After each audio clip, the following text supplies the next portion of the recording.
Everyone, welcome back to my channel. Finally आज एक और फैन फिक्शन मैं स्टार्ट करने वाली हूँ, our happily ever after. This fan fiction is written by Christina और उनकी परमिशन के साथ ही मैं ये फैन फिक्शन शेयर कर रही हूँ। आप इस फैन फिक्शन को wattpad पे रीड कर सकते हो। वीडियो स्टार्ट करने से पहले मैं कहना चाहूँगी, जो लोग भी लान वांगजी और वेविशन को एज अ कपल पसंद नहीं करते हैं तो प्लीज़ आप लोग ये वीडियोस मत देखना। ये वीडियोस ओनली वांगशन लवर्स के लिए हैं। ओके, तो वीडियो को शुरू करते हैं।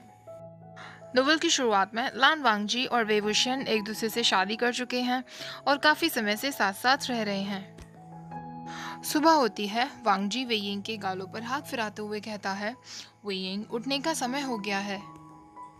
वेयिंग उसका हाथ अपने सिर के नीचे रख लेता है और कहता है, लंचा, मुझे बस 5 मिनट और सोने दो। अब वांगजी उससे कहता है, अंकल हमसे मिलना चाहते हैं, अच्छा होगा कि हम ज़्यादा देर ना करें। लेकिन वेइंग इतनी जल्दी उठने वालों में से नहीं था। वो अपना सिर उसके चेस्ट पर रखते हुए कहता है, ठीक है लंजा, लेकिन बस 5 मिनट और। जब से वांगजी वेइंग को क्लाउड रेसेस में अपने पार्टनर के रूप में ले आया था, तब से आए दिन क्लाउड रेसेस में कोई ना कोई ड्रामा हुआ करता था। और ज़्यादातर ये ड्रामा लैन चरेन की तरफ से होता था, क्योंकि वो अभी भी वेइंग और वांगजी की रिलेशनशिप को एक्सेप्ट करने के लिए तैयार नहीं थे। वो नहीं चाहता था कि क्लाउड रेसिस के जूनियर्स वेइंग से बात भी करें, इसलिए उसने लैंस एक्ट में और भी रूल्स ऐड कर दिए थे। लेकिन वेइंग को ये सब से कोई फर्क नहीं पड़ता था, क्योंकि वांगजी हमेशा उसके साथ था और उसे बस यही चाहिए था। और वो जूनियर्स के साथ नाइट हंट पे जाने का कोई ना कोई तरीका ढूंढ ही लेता था। वांगजी भी वेइंग को जूनियर्स के साथ देखकर बहुत खुश रहता था, क्योंकि उसे लगता था कि जूनियर्स के लिए वो एक बहुत ही अच्छा टीचर है। अब वेइंग और वांगजी दोनों मिलकर लैन चरैन के सामने जाते हैं। लैन चरैन वांगजी से कहता है, वांगजी, आज 5 साल हो चुके हैं जब कल्टीवेशन वर्ड ने 2 आफतों का सामना किया था। पहले तो उस जिन गोंगवायो ने कल्टीवेशन वर्ड को धोखा दिया, और दूसरा हीलिंग पैट्रियार्क वापस आ गया और तुम्हारा पार्टनर इन कल्टीवेशन बन गया। तुम्हें तो पता है कि जिन गोंगवायो के धोखे के बाद तुम्हारे भाई लैन चिचैन ने खुद को बिल्कुल अकेला कर लिया है। क्लान लीडर की उसकी सारी ड्यूटीज अब तुम्हारे कंधों पर आ गई हैं। लेकिन तुम भी अपनी सारी ड्यूटीज को इग्नोर कर रहे हो। वांगजी कहता है, अंकल आप बताइए मैं क्या कर सकता हूँ। लैन चिरैन कहता है, तुम्हें एक चाइल्ड को जन्म देना होगा। ये सुनकर वेइंग को धक्का लगता है, क्योंकि उसे भी पता था कि वो वांगजी को चाइल्ड नहीं दे सकता। लेकिन वो कुछ नहीं कह पाता और ऐसे ही बैठा रहता है। वांगजी कहता है, अंकल मेरा और वेइंग का ऑलरेडी एक चाइल्ड है, लैन आयुएन। लैन चरैन उसे गुस्से में देखते हुए कहता है, वांगजी मैं अडॉप्टेड चाइल्ड की बात नहीं कर रहा। मैं नहीं चाहता कि तुम्हारे फादर की ब्लड लाइन खत्म हो जाए। वेइंग को अंदर ही अंदर बहुत बुरा लग रहा था, लेकिन फिर भी वो अपने फेस पर एक फेक स्माइल रखे हुए था। वांगजी कहता है, अंकल तो आप क्या चाहते हैं कि मैं क्या करूं? लैन चरैन कहता है, तुम्हें वे वुशन के साथ अपनी शादी को खत्म करना होगा और किसी वुमेन से शादी करनी होगी। अब वेविशन को बहुत गुस्सा आ गया था, साथ में वो बहुत हर्ट भी हुआ था। वांगजी उसके फेस को देखकर समझ गया था कि उसका हस्बैंड बहुत अजीब फील कर रहा है। वांगजी ने लैन चरैन से कहा, ये इम्पॉसिबल है, ना तो मैं किसी और से शादी कर सकता और ना ही मैं करूंगा। लैन चरैन को गुस्सा आ गया और उसने कहा, वांगजी मैं बहुत समय से तुम्हारा पागलपन बर्दाश्त कर रहा हूँ। वांगजी कहता है, अंकल जब ब्रदर शादी करेंगे तो वो आपको चिल्ड्रन दे सकते हैं। लैन चरैन कहता है, कुछ भी हो, लेकिन मैं चाहता हूँ कि तुम दोनों ही फ्यूचर लीडर्स को जन्म दो। अब लैन चरैन वेइंग की तरफ बढ़ते हुए कहता है, और मुझे लगता है कि यंग मास्टर वे भी मेरी बात से एग्री करेंगे कि मैं जो कह रहा हूँ वो सही है या नहीं। वेइंग को बहुत गुस्सा आ रहा था और साथ में वो अपने आंसू भी कंट्रोल कर रहा था। वो सोच रहा था कि कहीं वो कुछ ऐसा ना कह दे जिससे वांगजी को उसकी वजह से प्रॉब्लम हो। इसलिए वो उठा और वहां से जाने लगा। वांगजी उससे कहने लगा, वेइंग तुम कहाँ जा रहे हो? वेइंग लैन चरैन की तरफ देखते हुए कहता है, मैं अपने हस्बैंड के रूम में जा रहा हूँ, जैसे वो कहना चाह रहा हो कि हंगुन जुन सिर्फ उसका है, चाहे कुछ भी हो जाए। वेइंग क्लाउड रेसिस से बाहर जाता है और माउंटेन पर जाकर चिंचिंग प्ले करने लगता है। वेइंग सोचने लगता है, कहीं ना कहीं अंकल लैन ने जो बातें कही वो सही भी हैं। तभी सिजू इसके पास आता है और उससे पूछता है कि क्या वो किसी प्रॉब्लम में है। लेकिन वेइंग कहता है, ऐसा कुछ नहीं है। सिजुई वेइंग और हंग उनजुन दोनों को ही अपना फादर मानता है। वेइंग सिजुई के साथ वापस क्लाउड रेसेस में आ जाता है। जब वेइंग जिंगशी में आता है तो वो देखता है कि वांगजी उसका इंतजार कर रहा था। वेइंग उससे कहता है, लंजा, तुम्हें अब तक सो जाना चाहिए था। तुम्हें मेरा इंतजार करने की क्या जरूरत थी? वांगजी कहता है कि तुमने कहा था कि तुम जिंगशी में आ रहे हो। जब मैं यहाँ आया तो तुम यहाँ नहीं थे, इसलिए मैं तुम्हारा इंतजार कर रहा था। वांगजी नोटिस करता है कि वेइंग उससे नजरें चुरा रहा था। वांगजी को अजीब लगने लगता है। वांगजी उसे अपने बेड पर लेकर आता है और दोनों के बीच उनकी डेली नाइट एक्टिविटी होती है। दोनों साथ में लेटे होते हैं। वांगजी वेइंग से कहता है, वेइंग, अंकल ने जो भी कुछ कहा तुम्हें उन बातों पर ध्यान देने की जरूरत नहीं है। वेइंग उसकी तरफ इस्तेमाल करते हुए कहता है, लान वांगजी, तुम्हारे अंकल तुम्हें मुझसे दूर नहीं कर सकते। ऐसा कहकर दोनों सो जाते हैं। नेक्स्ट डे वेइंग जूनियर्स के साथ नाइट हंट पर गया हुआ था। तभी वेनिंग अपने साथ एक इंजर्ड लेडी को लेकर आया था और वो वेइंग की मदद मांग रहा था उसे ठीक करने के लिए।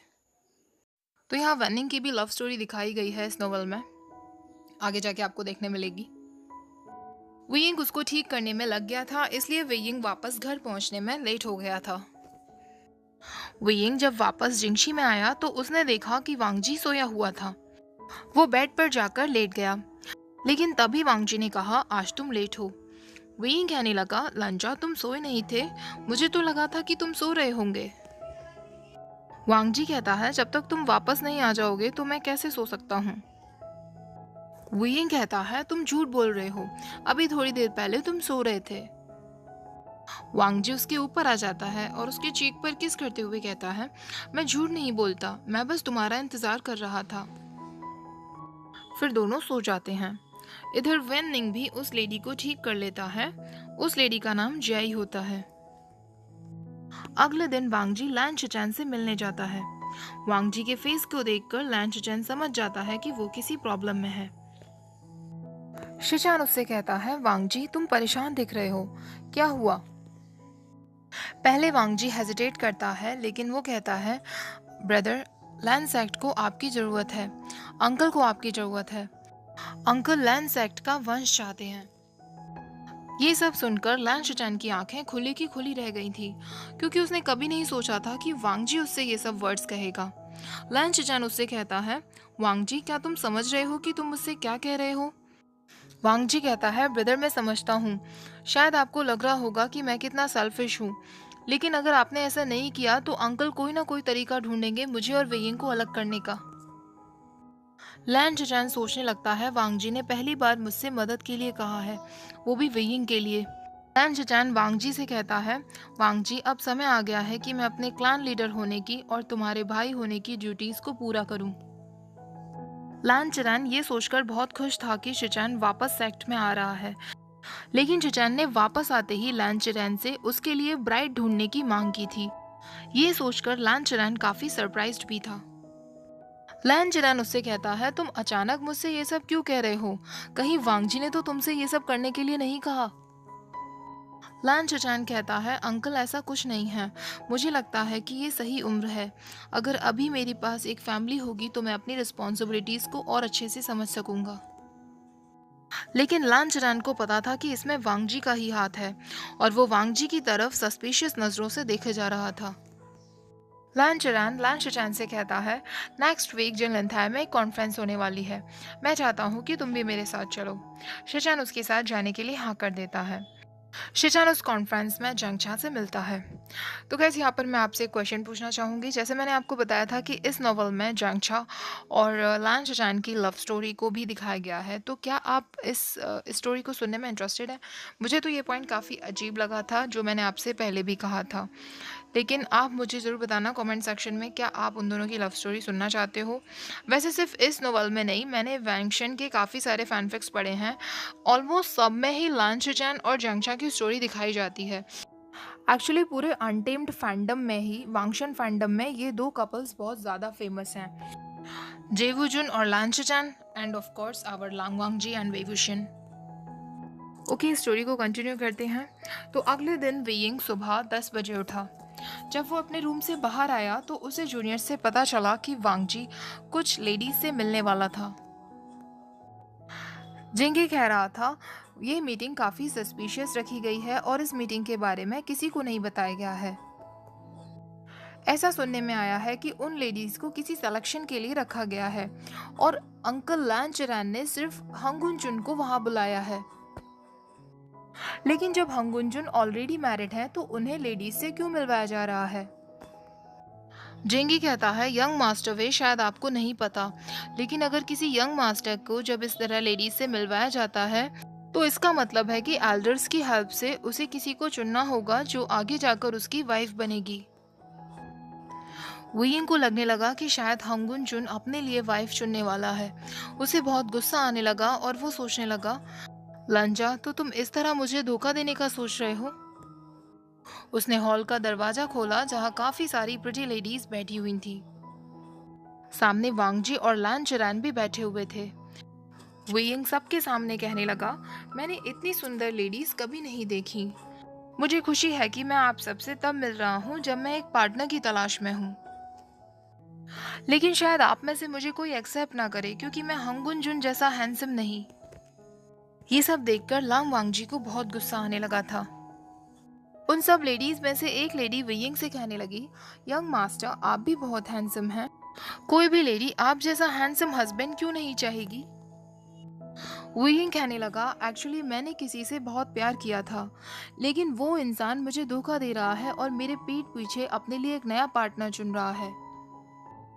वो लेडी कहने लगी, यंग मास्टर, सच में वो कोई पागल ही होगी जो आप जैसे हस्बैंड को धोखा देगी।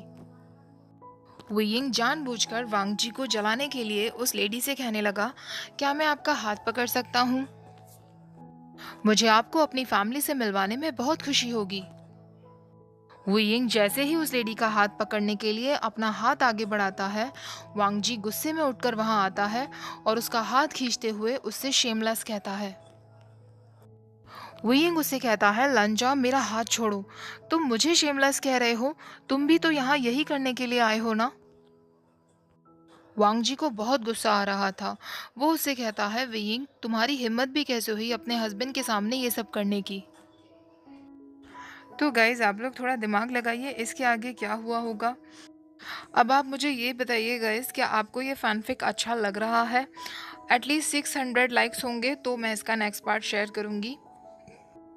ऑल्सो गाइज, मुझे बताइए कि आपको वांगशन के सिर्फ क्यूट मोमेंट्स ही देखने हैं या फिर आपको ऐसी पूरी नोवेल चाहिए जिसमें उन दोनों की लाइफ में अप्स एंड डाउन्स भी हों, जैसे कि ये स्टोरी है। क्योंकि काफ़ी सारे ऐसे फैनफिक्स हैं जो 1 या 2 चैप्टर्स के ही हैं, लेकिन उसमें सिर्फ वांगशन की लव स्टोरी को ही दिखाया गया है या उनके क्यूट मोमेंट्स को दिखाया गया है। क्योंकि मुझे इतने सारे कमेंट्स आते हैं कि आप वांगशन के सारे फैनफिक्स को शेयर कर दो, तो मैं जानना चाहती हूँ कि आप वांगजी और वेइंग की लव स्टोरी और उनके क्यूट मोमेंट्स में ज़्यादा इंटरेस्टेड हो या उनको लेकर आपको एक पूरी नई स्टोरी चाहिए। ओके, तो मेरा ये क्वेश्चन ज़रूर क्लियर करना। और जो ऑथर हैं यार, प्लीज़ उनके लिए एक अच्छा सा कमेंट कर देना, क्रिस्टीना के लिए, क्योंकि शायद वो भी ये वीडियो देख रही होंगी। ओके, आई होप आपको वीडियो अच्छी लगी होगी। वीडियो पसंद आए तो प्लीज़ लाइक जरूर कर देना, शेयर कर देना वांगशन लवर्स के साथ और मेरे चैनल को सब्सक्राइब कर देना। Thank you for watching, bye bye.